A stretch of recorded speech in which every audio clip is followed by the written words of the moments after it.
창세기 38장 다 찾으신 줄 알고 한 절씩 교독으로 읽겠습니다. 그 후에 유다가 자기 형제에게서 내려가서 아둘람 사람 히라에게로 나아가니라.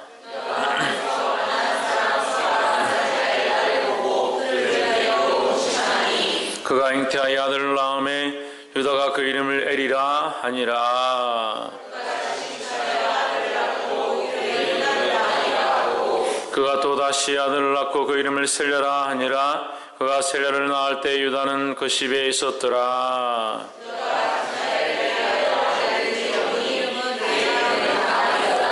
유다의 장자 엘이 여호와의 목전에 약함으로 여호와께서 그를 죽이신지라.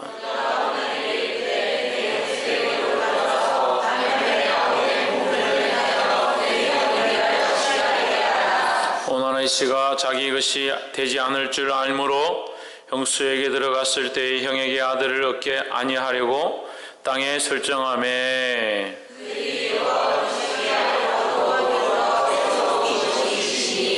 유다가 그 며느리 다말에게 이르되 수절하고 내 아비 집에 있어서 내 아들 셀라가 장성하기를 기다리라 하니 셀라도 그 형들 같이 죽을까 염려함이라 다말이 가서 그 아비 집에 있으니라.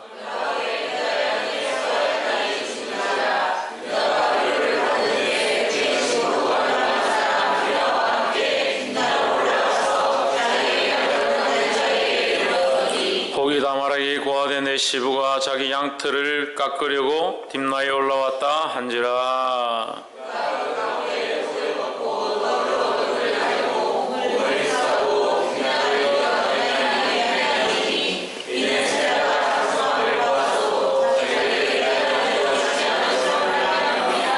그가 얼굴을 가리웠으므로 유다가 그를 보고 창녀로 여겨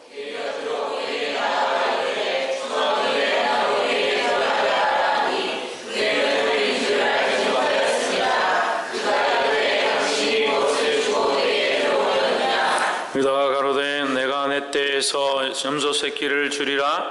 그가 가로되 당신이 그것을 줄 때까지 약조물을 주겠느냐.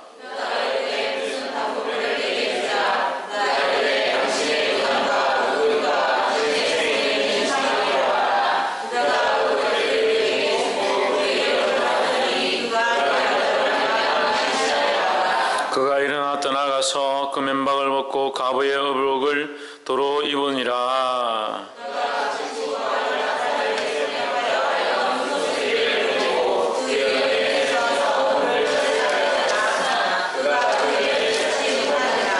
그가 그곳 사람에게 물어 가로되 길굣 에나임에 있던 창녀가 어디 있느냐. 그들이 가로되 여기는 창녀가 없느니라.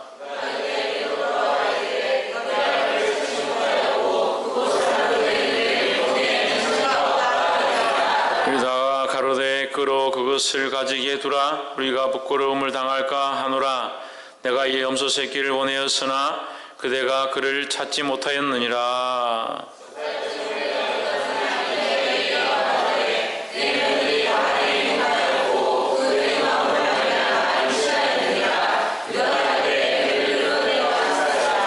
여인이 끌려나갈 때에 오네어 시부에게 이르되 이 물건 임자로 말미암아 잉태하였나이다. 청컨대 보소서 이 도장과 그 끈과 지팡이가 네 것이니까 한지라.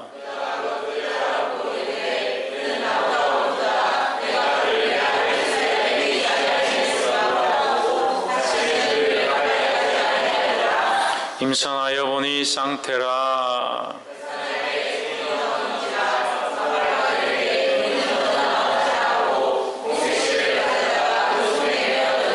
그 손을 들어들이며 그 형제가 나오는지라. 산파가 가로되 내가 어찌하여 터치고 나오느냐 한 거로 그 이름을 베레스라 불렀고 그 형제 곧 손에 홍사 있는 자가 뒤에 나오니 그 이름을 세라라 불렀더라. 아멘. 할렐루야. 하나님을 찬양합니다. 옆에 사람 보시죠. 하나님을 찬양합니다. 다시 한번 옆에 사람 보시죠. 사랑합니다. 축복합니다. 할렐루야. 창세기 38장 말씀을 우리가 함께 보겠습니다. 38장 말씀은 이 말씀은 또한 해석이 분분하고, 그래서 사실 창세기 말씀이 해석이 잘 안 되는 부분들도 많고, 많은 신학자들 가운데 아직도 그 창세기의 말씀을 가지고 고민을 하고 각자 자기 속의 어른대로 해석하는 사람들이 많이 있습니다만, 말씀을 바라볼 때에 누구의 눈으로? 하나님의 눈과 하나님의 마음으로 보아야 합니다. 그래서 사실은 인간적인 도덕은, 물론 우리가 하나님 앞에 서 있으면 도덕은 이미 또 지나가겠죠. 도덕을 당연히 지켜야 하고 더 윤리적이고 바른 사람이 되어야 하지만, 하나님 앞에서 사실 도덕은 우리를 어렵게 하는 것이 아니다라는 거죠. 우리가 율법으로 말미암아 의로움을 얻을 수 없는 것처럼, 율법이 온전치 않기 때문에 얻을 수 없는 건 아닌데 우리가 율법을 온전히 지킬 수 없다는 거죠. 그래서 율법을 지키지 말아야 되느냐? 그렇지 않다는 거죠. 우리가 우리 스스로 뭔가 얻기 위해서 율법을 지키는 것이 아니라 이미 얻은 뭘 얻었습니까? 구원의 은혜를 얻었습니다. 하나님을 알았습니다. 하나님을 발견했습니다. 이미 얻었습니다. 이미 축복받았고 이미 은혜를 받은 것에 대한 감사의 표현으로 하나님의 법들을 지키고 윤리를 지키고 도덕을 지키고 하나님 원하신 대로 살아가려고 하는 것이지, 우리가 이렇게 살아가는 것으로 인해서 어려워지는 것은 아니다라는 사실을 분명히 알아야 합니다.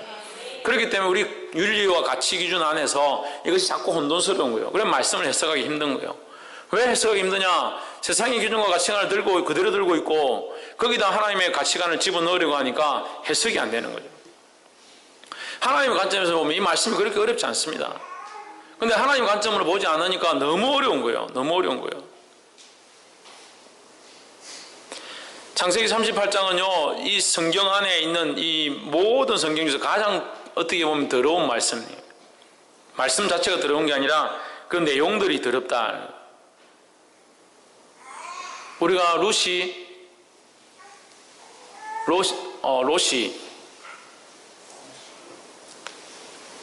갑자기 헷갈리노.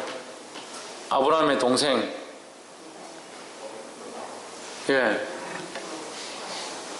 롯이 소돔과 고모라에서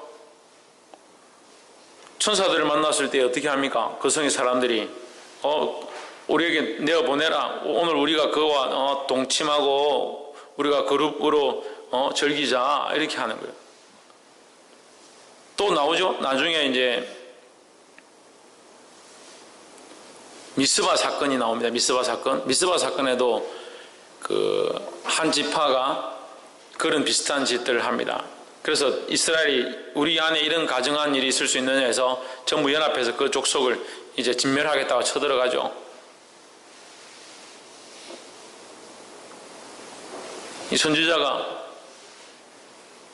그 제사장이 아내를 보냈는데 그 아내를 가지고 이 성에서 사람들이 그걸 강간을 하죠. 그 여인을. 그래서 나중에 강간을 하고 문 앞에 버렸는데 아침에 나가보니까 죽은 거예요. 그래서 그 제사장이 속이 상해서 그 죽은 여인을 이게 토막을 내서 각 지파에게 보내고, 지파들이 화가 나서 이제 그 족속을 이제 멸망시키는, 나중에 또 죽이고 나서 안타깝다고 막 그렇게 미스바에 모였던 그런 사건이 있었는데, 제가 보기엔 그거보다 이 말씀이 더 좀 문제가 있는 말씀이 아니겠는가 생각됩니다. 그래서 사실 이 38장을 해석하기 힘들고, 근데 사실 38장을 해석을 하지 않으면 뭐가 끊어지느냐? 그리스도에 대한 계보가 연결이 안 되는 거예요. 그래서 하나님의 말씀은 우리에게 왜 주십니까? 우리를 구원하시기 위해서 주셨습니다. 우리를 구원하시기 위한 방편으로 주시는 거죠. 그래서 우리를 구원하시기 위한 방편으로 누가 오시느냐? 예수 그리스도가 오는 겁니다. 우리를 구원하시기 위한 방편 가운데 그리스도가 있으니까 이 말씀이 누구에 대한 기록인가? 예수 그리스도에 대한 기록이라는 거죠. 그리고 예수 그리스도를 말미암아 구원받은 자들이 예수 그리스도의 인도함을 받아, 성령의 인도함을 받아서 살아가는 것들을 또한 기록한 것이 신약이고, 그 다시 오실 예수 그리스도의 메시지를, 다시 재림하실 예수님에 대한 기록들을 가지고 있는 것이 신약의 계시록까지 연결되어져 있는 거죠. 오실 메시아와 오신 메시아에 대한 것을 기록해 나왔다는. 그러니까 38장을 해석하지 않으면 메시아에 대한 말씀이 계보가 끊어지는 상황 가운데 있습니다. 그래서 38장 해석할 수밖에 없습니다. 그래서 결론적으로 말씀드리면 여러분 이 말씀을 제가 해석하기 전에 여러분 우리가 어떠한 눈들을 가져야 되느냐 그 말씀을 먼저 얘기를 할 테니까 들으세요. 인간의 온갖 더러운 것들이 나오고 온갖 추악하고 정력적이고 패역하고 엄란한 모습들이 나오지만 하나님 우리를 여전히 사랑하신다. 우리의 패역함과 더러움과 연약함들을 보시는 것이 아니라 우리의 불쌍한 영혼을 보시는 거예요. 그러니까 하나님 우리를 영혼을 사랑하셔서 어떻게 하기 원하시냐? 구원하기 원하시는 거예요. 할렐루야. 그래서 사실 이렇게 더러운 인간들도 하나님 구원하셨는데 우리 또한 구원의 반열 가운데 있는 것은 하나님의 은혜라는 거죠. 그러면서 나는 이 사람들보다 어렵고 깨끗하니까 그러니까 당연히 구원을 얻어야지 그렇게 할 만한 자격이 우리에게 없습니다. 우리가 구원을 받을 만한 자격 자체가 없습니다. 제가 없어야 되는데 제가 없는 자가 아무도 없잖아요. 하물며 그 가늠하다 잡혀온 여인에게 돌을 치려고 할 때 죄 없는 자가 쳐라 하니까 노인으로부터 어린아이까지 다 떠나갔다는 거예요. 죄 없는 자가 아무도 없다는 거죠. 그럼 우리는 어렵느냐? 우리도 마찬가지입니다. 오늘 이 말씀을 보는 우리 또한 죄인인 줄 보게 되기를 주의 이름으로 축원합니다. 38장 1절에 그 후에 유다가 자기 형제에게서 내려가서 아둘람 사람 히라에게로 나아가니라. 유다가 거기서 어떤 사람? 가나안 사람 수아라 하는 자의 딸을 보고 그를 취하여 동침하니. 자 우리가 여기서 하나를 얘기하고 갑시다. 38장에서 제가 방금 말씀드렸어요. 이 성경은 누구를 위한 기록이다? 우리를 구원하시기 위한 하나님의 계획이다 하는 거죠. 그래서 그리스도를 보내셨고 오실 메시아에 대한 기록이다 하는 거죠. 그런데 하나님께서 우리를 향하신 계획을 그리스도로 나타내셨고 그리스도의 오실 메시아에 대한 기록이 구약이면 오실 메시아에 대한 기록, 그럼 하나님의 택한 백성들을 통해서 오실 메시아를 기록하는 거죠. 야곱에게서 누가 나고 유다가 나고 유다에게서 베레스가 나고 베레스에게서 헤스론이 나고 헤스본이 나고 그래서 쭉 내려가가지고 누가 태어나냐? 예수 그리스도 태어나는 거예요. 근데 그 족보를 기록하고 그 택한 자들에 대한 말씀을 기록해야 되는데 그 그리스도 중심적인 예수 그리스도 중심적인 오실 메시아에 대한 중심적인 말씀이 기록되어야 하는데 여기 누가 끼어 있느냐? 가나안 족속이 끼어 있는 거예요. 그러니까 유다가 지금 선택을 했는데 뭘 선택했느냐? 가나안 사람의 딸, 가나안 사람 수아의 딸을 취해서 자식을 낳았다는 거예요. 그럼 이게 어려운 자식이냐? 별로 어렵지 않은 거예요. 별로 어렵지 않은 거예요. 근데 이 성경에 나와 있는 전반적인 부분들을 볼 때에 그 여인을 취한 것만 문제가 아니라 그 여인을 통해서 뭐가 들어오냐? 음란함들이 들어오는 거예요. 왜 이 시대가 여러 가지 문제가 있습니다. 이제 족장제 그러니까 봉건 군주도 아니고 굉장히 작은 족장은 이제 가족에서 조금 우리가 친척까지 이렇게 많이 늘어서 한 50명, 많게는 100명 정도 이렇게 산다고 생각하시면 돼요. 그 안에 있으니까 그 안에서 이게 혼혈이 많이 일어나겠죠. 건친이 많이 일어나는 거예요. 가나안 족속들도 법이 없는 시대. 창세기 가운데 그나마 하나님의 백성들은 하나님을 두려워하고 하나님을 섬기는 그 제사와 의식을 가지고 있었기 때문에 그래도 거룩하게 살려고 했다는 거죠. 근데 나머지 족속들은 뭐예요? 아예 그런 개념이 없죠. 더더욱 가나안 족속들은 뭡니까? 하나님께서 버리시고 그들의 그 죄가 관영할 때까지 하나님 기다리고 있는 중이니까 가나안 땅이 얼마나 패역했는지 음란했는지 뻔히 보이는 겁니다. 하나님을 두려워하지 않는 자들은 음란할 수밖에 없어요. 그래서 우리는 어떻게 해야 되냐? 하나님을 두려워할 수 있어야 됩니다. 자식들도 마찬가지예요. 우리가 어떻게 키워야 되냐? 하나님을 두려워하도록 키워야 합니다. 하나님을 경외한다는 것이 뭐라고요? 하나님을 가장 두려워하면서 하나님을 가장 사랑하는 것이라는 거예요. 그래서 자식에게 하나님을 사랑하는 법을 가르쳐주고 또한 하나님을 경외하는 방법, 두려워하는 방법을 가르쳐줘야 되는 거예요. 근데 하나만 가르치는 사람도 있습니다. 하나님 두렵다, 무섭다, 조심해라, 정신 차려라 이것만 가르치는 사람들 그것도 아니에요. 하나님 사랑이시다. 하나님 너를 사랑하시고 너를 끝까지 참으시고 결국 너를 돌이키게 하실 것이다. 걱정하지 마라. 그것도 문제예요. 이게 균형을 이루어야 되는 거예요. 그래서 그것이 이 두려워함과 사랑함들이 연합해서 잘 평행을 이루는 것이 뭐냐? 경외함이라는 거예요. 그냥 하나님을 경외할 수 있어야 되는 거예요. 이 가나안 족속 가운데 하나님이 없으니까 그런 경외하는 것이 없죠. 그냥 두려운 게 없습니다. 그러니까 잡족들이 섞여 사니까 이게 온갖 더러운 것들이 같이 있는 거예요. 그걸 어떻게 할 수 있느냐? 4절에 그가 다시 잉태하여 아들을 낳고 오난이라 하고 앞에 첫 번째 나온 게 엘이고 두 번째 나온 게 오난이고 그가 또 5절에 아들을 낳고 이름을 뭐라? 셀라라. 유다가 장차 엘을 위하여 아내를 취하니 그 이름은 다말이더라. 그 엘의 아내를 구했어요. 첫째 아들의 아내를 구했는데 이름이 뭐냐? 다말이다. 그 다말을 구했는데 7절에 유다의 장자 엘이 여호와 목전에 악함으로 여호와께서 그를 죽이신지라 했습니다. 여호와 목전에서 악함으로 누가? 그 장자가 누구의 아들이냐? 유다의 아들인데 누구로 말미암은? 가나안 족속을 말미암은 자식이라는 거예요. 근데 사실 여기서부터 삐뚤어졌죠. 잘못됐습니다. 뭔가 하나님 원하시는 길에서 벗어났습니다. 자, 그러면 왜 유다까지 내려왔느냐? 르우벤은 어떻게 했습니까? 르우벤은 그의 시모 비라와 통관하죠. 그래서 장자의 명분을 빼앗겨버립니다. 하나님 앞에 장자로 세워질 명분을 빼앗겨버립니다. 야곱의 12아들이 있는데 첫 번째가 르우벤이에요. 르우벤이 그 비라와 통관합니다. 서모와 통관하죠. 그래서 하나님 앞에 장자의 명분을 빼앗겨버리는 거예요. 그 다음에 누가 있습니까? 시몬과 레위죠. 그래요. 시몬과 레위는 또 뭔 짓을 합니까? 사람들 다 죽이죠. 성 안에 들어가서 그 디나 사건이 있죠. 디나 사건으로 인해서 전부 할례를 하라 이렇게 해놓고 목적이 하나님 없는 할례. 그때 말씀드렸잖아요. 할례가 필요하고 거룩한 것이 될 수 있지만 할례가 뭐가 없으면 하나님 없으면 그것은 형식이라는 거죠. 그래서 이것은 거짓이라는 겁니다. 하나님 없는 할례는 거짓이라는 거예요. 오늘 세례도 마찬가지예요. 하나님 없는 세례는 세례의 의미가 없는 거예요. 그냥 물만 끼얹는 거죠. 그렇게 해놓고 어떻게 합니까? 그 밤에 가가지고 시몬과 레위가 그 족속들 다 쳐 죽이는 거예요. 그것만 한 게 아니고 다 또 빼앗아 오죠. 자기들 똑같이 거기 있는 여인들과 아내들과 자식들 다 잡아오죠.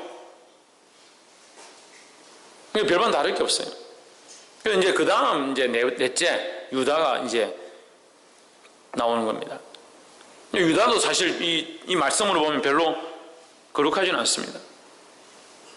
그의 시작이 잘못된 거죠. 가나안 여인을 취하는 것이 문제가 있는 겁니다. 왜 우리가 그렇게 볼 수 있습니까? 지금 38장까지 오면서 계속 하나님께서 어떻게 합니까? 아브라함도 사라를 구하고 이삭도 리브가를 가서 고향에 가서 데려오고 야곱도 어떻게 합니까? 고향에 가서 라헬과 레아를 데리고 오죠. 계속 그 종족의 그 혈통을 하나님께서 지키게 하시는 거예요. 할렐루야. 그래서 우리도 이것이 중요하다는 거예요. 믿음의 계보를 지켜가는 거. 그래서 결혼을 하는 것도 우리가 믿음 안에서 할 수 있어야 됩니다. 근데 믿음 안에서 하는데 나는 믿음인데 남편이 믿음이 없다, 아내가 믿음이 없다, 결혼할 사람이 믿음이 없다. 그건 문제가 있는 거죠. 생각이 다릅니다. 가치관이 다릅니다. 안에 주인 된 것이 다릅니다. 이 영적인 것을 모르면 어떤 사람하고 결혼하든 무슨 상관이 있습니까? 돈이 있고 없고를 따지면 되지. 하지만 우리가 따져야 될 것은 돈에 있고 없고가 잘생기고 못생기고 키가 크고 작고 코가 길고 작고 입술이 두껍고 얇고 눈이 쌍꺼풀이 지고 안 지고 이게 아니에요. 우리가 볼 게 그게 아니에요. 우리가 볼 건 뭡니까? 하나님을 아느냐? 하나님을 경외하는가? 예수 그리스도의 십자가를 알고 있는가? 할렐루야. 똑같은 문제가 있어서 집에 문제가 터졌습니다. 우리는 나와서 엎드리고 그리스도 앞에 눈물 흘리며 회개합니다. 돌이키려고 합니다. 주님 도와주십시오 합니다. 남편은 전혀 기도하지 않습니다. 기도할 줄 모릅니다. 하나님 모릅니다. 자기 방법부터 해결하려 합니다. 해결이 되겠습니까?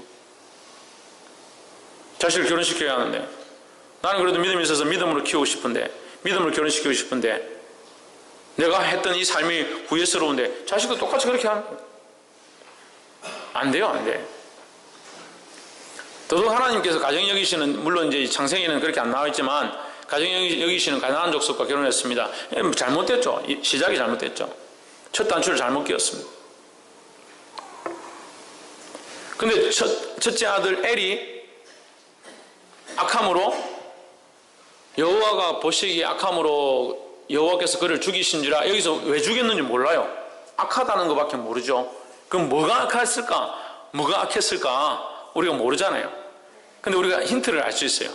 뒤에 악하단 말을 똑같이 하는 부분이 있습니다. 10절에 그 일이 여호와 목전에 악함으로 여호와께서 그도 죽이시니 그도 이와 같이 죽였다. 그는 어떻게 했느냐? 악하다. 뭐 어떻게 악했느냐?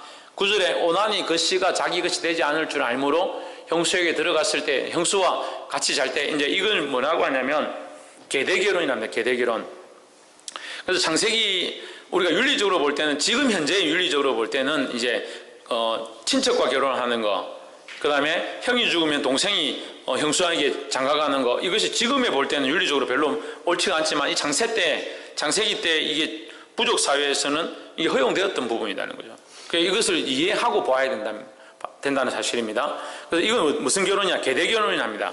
형이 죽으면 동생이 형수에게 들어가는 거예요. 왜 그렇게 하냐? 왜 그렇게 하냐? 그 가정을 유지시키기 위해서 하는 거예요. 그래서 우리나라도 뭡니까? 자식을 아들 낳아라 자꾸 이렇게 하는 이유가 뭐냐? 이 종족을 번식시키고 자기 혈족을 유지하기 위해서 하는 거예요. 그래서 사실 지금은 이제 소가족제가 되니까 이 문제가 있죠. 딸 둘을 낳았다. 나중에 결혼해서 시집 가버리면 이 대가 끊어져 버리는 거예요. 대가. 그런 문제가 좀 있는 거죠. 마찬가지로 성경에 지금 이게 우리 인간적인 관점에서 보면 별게 아니지만 이 계대 결혼을 통해서 뭐가 있습니까? 그 씨를 번성케 하는 거예요. 그 씨를 번성케 하는 거예요. 더 나아가서 하나님께서 생육하고 번성하고 땅에 충만하고 땅을 다스리라 하는 말씀과 이 인생의 삶으로 연관되어 있는 거죠. 더더욱 왜 그렇습니까? 하나님 택하신 족속이니까 하나님께서 선택한 선민들이기 때문에 이스라엘 백성이기 때문에 지금 이스라엘에게서 난 12지파 가운데 하나님의 택한 백성들로 살아가야 될 의무가 있는 거예요. 무슨 의무가 있습니까? 생육하고 번성하고 그 하나님을 아는 백성들을 생육하게 해야 될 의무가 있는 거죠. 그런데 그런 것으로 비춰보면 이 이삭의 선택이 처음에 잘못된 거죠.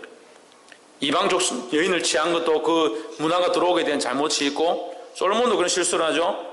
이방 여인들을 취하고 나중에 다른 여러 나라들과 관계를 이렇게 맺음으로 말미암아 그 여인들이 들고 온 우상이 예루살렘에 가득하게 된 그런 문제가 생기죠. 이 문제가 있습니다. 또 뭡니까? 하나님 원하시는 이 거룩한 씨의 번성을 막는 거죠. 이삭은 그렇게 하고, 유다는 지금 그런 일들을 벌이기 시작한 거예요. 그래서 여기에 이제 이삭이 낳은 첫째 아들 엘이 있었는데, 엘이 다말과 결혼을 했는데 하나님 보시기에 악해서 죽었습니다. 누가 죽였느냐? 하나님 죽였습니다. 하나님 죽이셨다는 말은 분명히 이유가 있는 거예요. 그런데 둘째 오난을 통해서 우리가 볼 수 있습니다. 오난이 그 씨가 자기에게 되지 않을 줄을 알므로, 이 자기 것이 되지 않는다는 건 뭐냐면 자기의 유업이 아니라는 거죠. 자기의 유업이 아니고 결국 형의 것으로 빼앗긴다, 이걸 알기 때문에 자기 재산이 되지 않고 자기 소유가 안 될 줄 아니까 자기 여자를 취하고 싶고 형수한테 같이 자고 싶지 않다 이래가지고 어떻게 하느냐, 형수에게 동참하러 갔을 때 그 형에게 씨를 주지 아니하고 땅에 사정했다.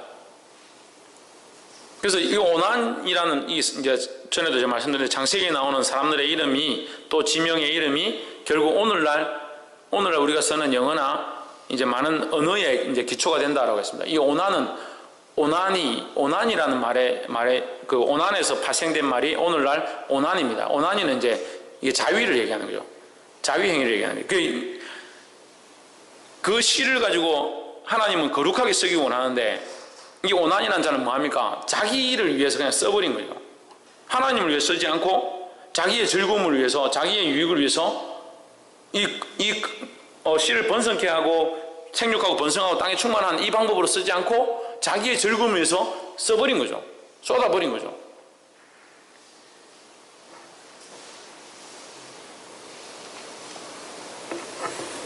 그래서 이것도 뭡니까? 결국 이 오난의 이 가나안 땅에서 가지고 있는 음란함의 모양들이라는 거죠.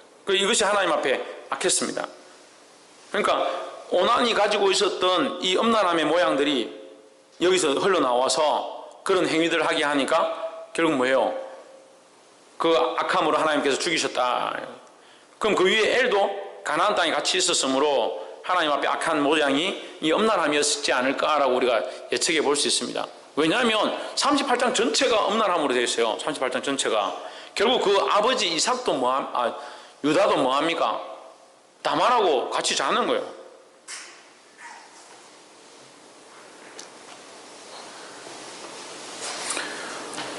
그래서 이 구절에 나와 있는 이 오난의 가장 큰 잘못은 뭡니까? 생육하고 번성하는 하나님의 법을 버렸다라는 거죠.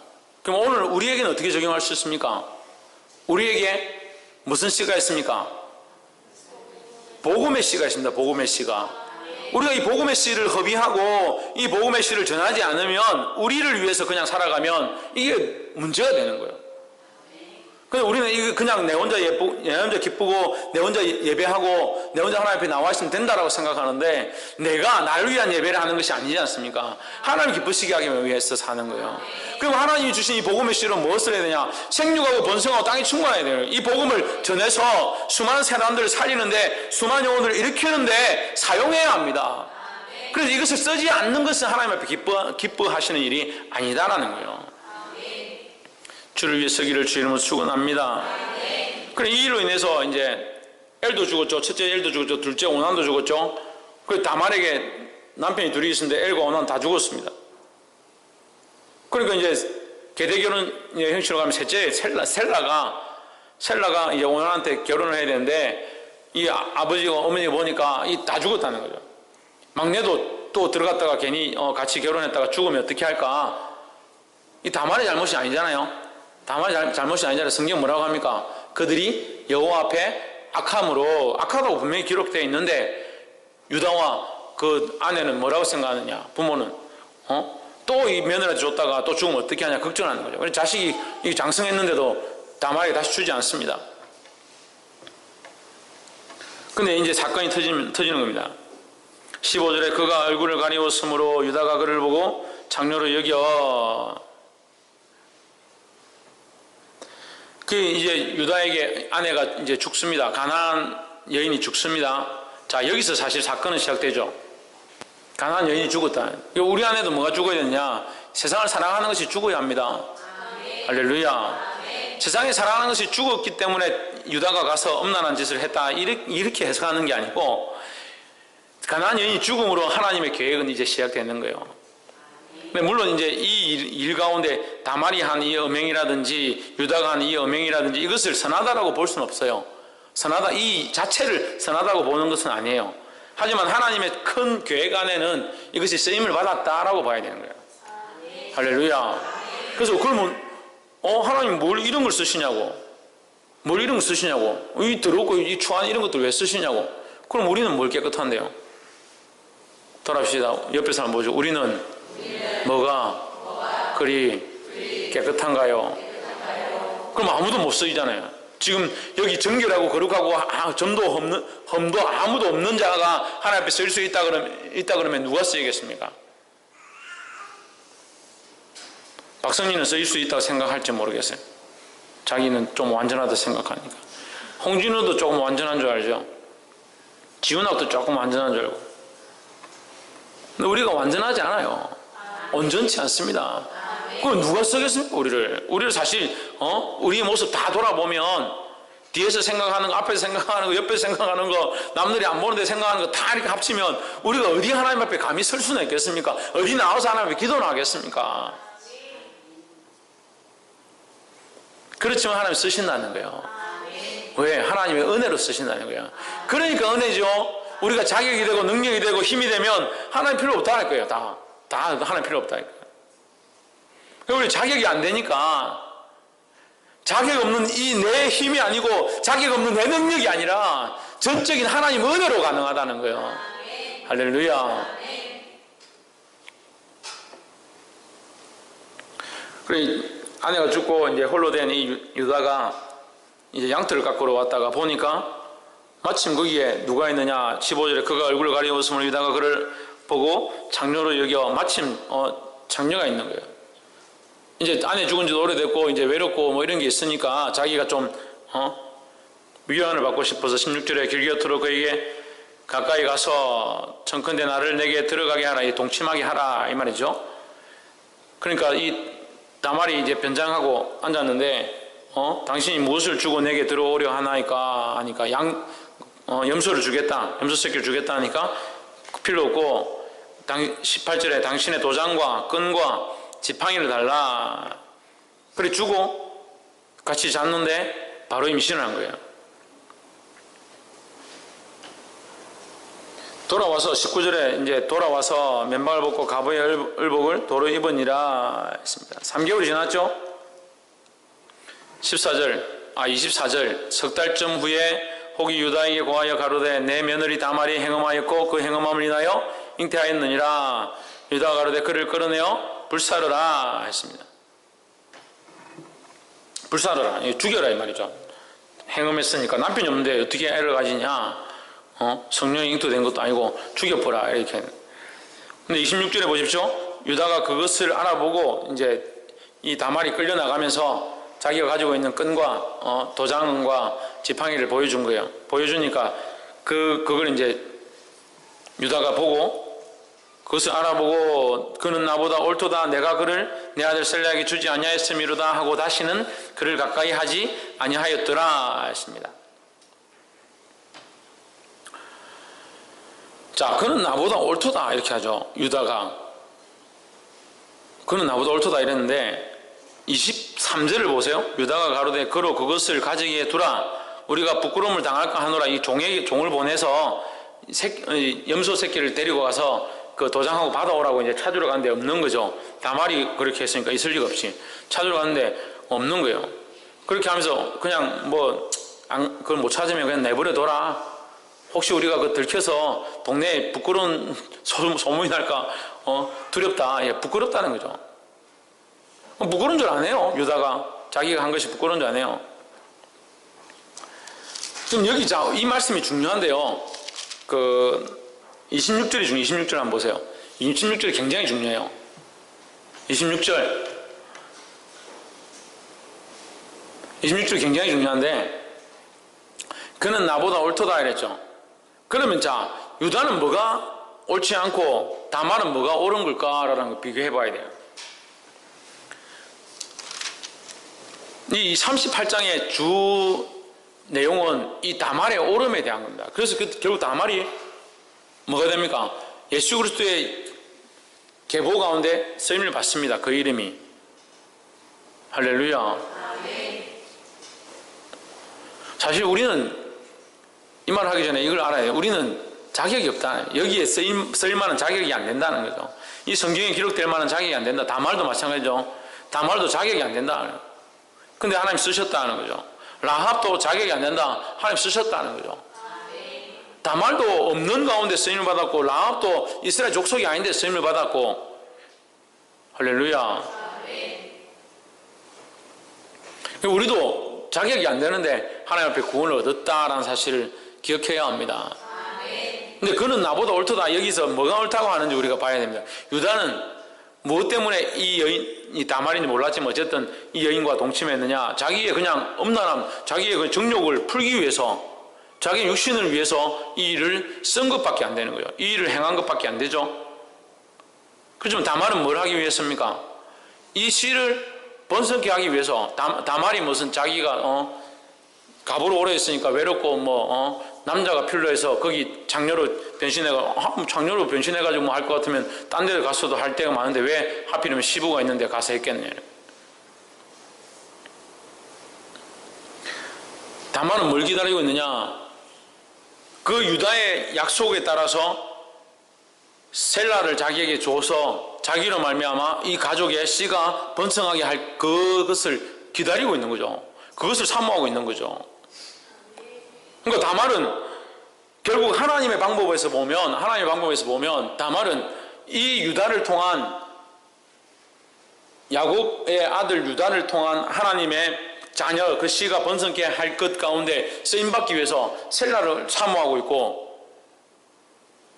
그를 줄 것을 기대하고 있는데 그가 어떤 남자를 취하고 안 취하고에 대한 마음이 아니라 그 가족의 대를 잇고자 하는 그런 열심을 가지고 지금 바라보고 있는데 이삭은 어떻게 합니까? 유다는 어떻게 합니까? 자기 정력을 위해서 그냥 사는 거죠. 그러니까 유다보다 다말이 옳은 거예요. 그래서 우리는 우리 정욕, 육신의 정욕, 안목의 정욕, 이생의 자랑 이것을 위해 사는 목적이 아니라 하나님의 복음의 씨를 전하기 위한 목적으로 살아야 된다는 거예요. 그러니까 이 다말이 그 유다보다 어려운 거예요. 할렐루야.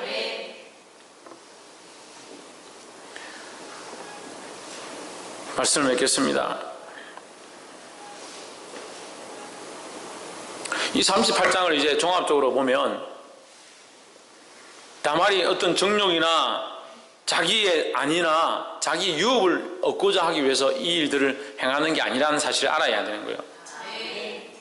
물론 다말이 이렇게 한 것을 어렵다라고 하기에는 어렵죠. 우리가 도덕적이나 윤리적이나 여러 가지 관점에서 볼 때는 옳지 않습니다.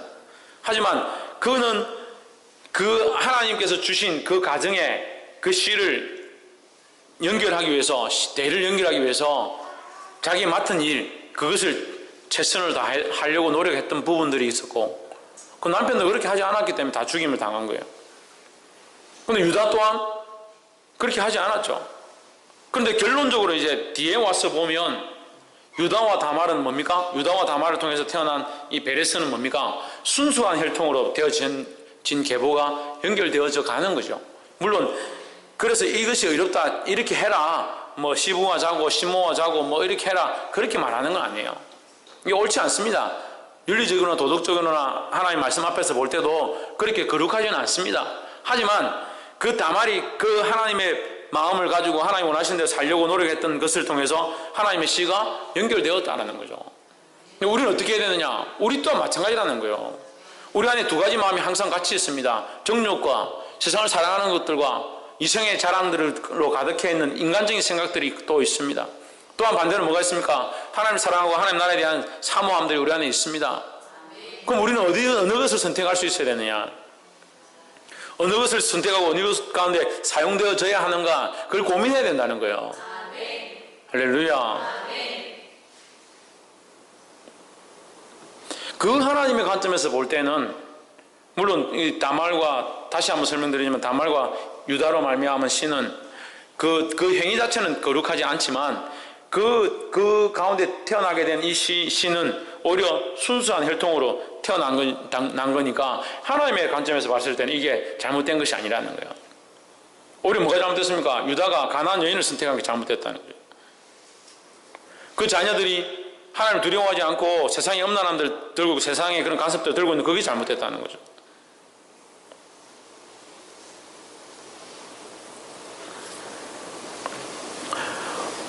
복이 되기를 주 이름으로 축원합니다. 그래서 우리는 결론적으로 어떻게 해야 된다? 우리 또한 이 복음을 위해 살아야 돼요. 복음을 위해서. 하나님의 나라와 그 복음을 위해서 내 생을 사용하고 내 몸과 내 육체와 내 생각과 내 영을 하나님 나라를 위해 쓰지 않고 자꾸 자기 정욕과 자기 즐거움을 위해서 쓰는 사람들이 있습니다. 어떻게 해야 되느냐? 우리 이 땅에 있는 이 모든 것들을 오히려 끌고 와서 하나님 나라를 위한 것들로 사용해야 된다는 거예요. 할렐루야. 그럼 뭐 교회 와서 다 바치고 헌금 많이 하고 기도 많이 하고, 물론 그렇게 하는 것도 하나님 나라를 위해 쓰는 거지만, 하나님 주신 재물을 가지고 어떻게 내가 주를 더 기쁘게 할까, 더 주를 기쁘시게 할까, 이런 목적들로 바꿔가고, 하나님 주신 자녀들을 내가 그냥 내버려 두면요, 하나님 주신 자녀들을 그냥 내버려 두면 그냥 이 땅에 그대로 심는 거예요. 이 땅에 심는 거예요. 썩어질 열매를 맺는 거예요. 그들 어떻게 해야 되냐? 하나님 두려워하고 하나님 경외할 수 있도록, 하나님 사랑할 수 있도록 다시 끌고 와서 하나님의 자녀로 심는 거예요. 그래서 하나님 자녀로 자라서 하나님 원하시는 열매를 맺고, 그들 또한 자라가서 복음을 전하고 자녀들을 낳고 거룩한 계보들이 흘러가도록, 그래서 이 땅에 하나님 나라가 확장되어지도록 우리가 그 가운데 사용되어져야 합니다. 이것을 사모하고 이렇게 내가 하나님의 나라를 확장하는데, 하나님의 복음을 전하는데 거룩한 씨로 내가 사용되어져 있는 것들을 사모하는 열정으로 살아야 하는 거예요. 그렇게 살지 못하면 이 다말보다 우리가 어렵다고 어떻게 말할 수 있겠냐는 거예요. 다말의 행위가 어렵다는 것이 아니라 다말의 그 사모했던 그 가족을 번성케 하고자 하는, 그 씨를 낳고자 하는 그 사모함이 있었던 것과 같이 우리가 최소한 못해도 하나님의 복음을 위하여, 하나님 나라를 위해서 내가 어떻게 복음을 전하며 어떻게 영혼을 살릴까, 어떻게 이 가족을 살릴까, 어떻게 내가 아는 사람들을 복음으로 일으켜 드릴까 하는 그런 고민들을 해야 되는 거예요. 그래서 주님이 쓰시는 거룩한 용사들이 되어지고 이 시대를 바꾸고 거룩한 계보를 흘려보내는 복음의 씨를 전하는 저와 여러분 되어지기를 주의 이름으로 축원합니다. 기도하겠습니다. 이 시간